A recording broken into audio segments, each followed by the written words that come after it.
Hello everyone, আজকে তোমাদের সাথে আমি একটা সয়াবিনের রেসিপি শেয়ার করতে চলেছি। খুবই কম সময়ের মধ্যে হয়ে যাবে, হাতে যদি 10 মিনিট থাকে তো খুব কম সময় হয়ে যাবে। তো ফার্স্টে দেখো, আমি কড়াইয়ের মধ্যে সর্ষের তেলটা দিয়ে দিলাম।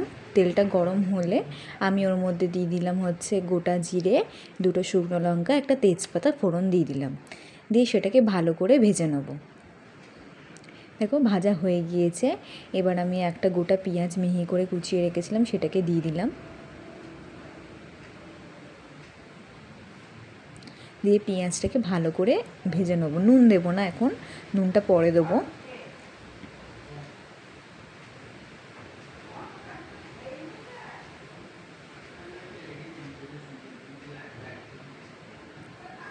পেঁয়াজটা দেখো এখানে আমার লাল লাল করে ভাজা হয়ে গিয়েছে। এরপর ওখানে আমি দিয়ে দেবো হচ্ছে আদা পেস্ট, 2 চামচ আদা পেস্ট দিয়ে দেবো।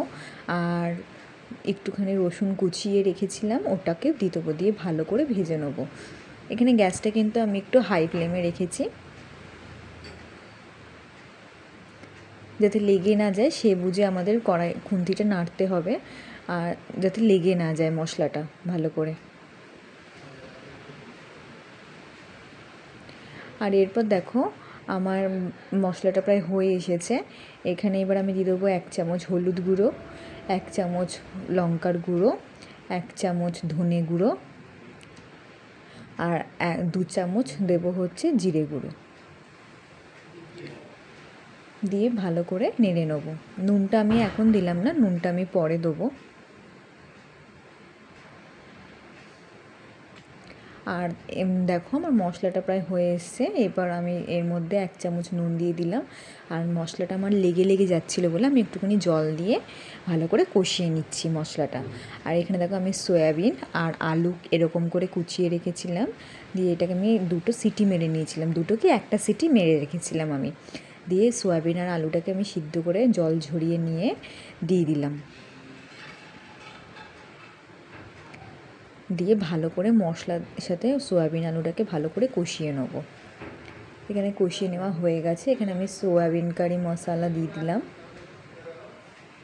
আর দিয়ে দিলাম 2 চামচ মতো কাশ্মীরি লঙ্কার গুঁড়ো। দিয়ে ভালো করে নেড়ে নেব।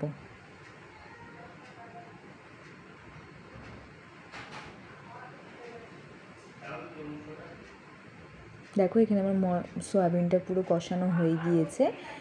আর এর মধ্যে আমি একটু গরম জল করে রেখেছিলাম, হালকা গরম জলটা দিয়ে দেবো।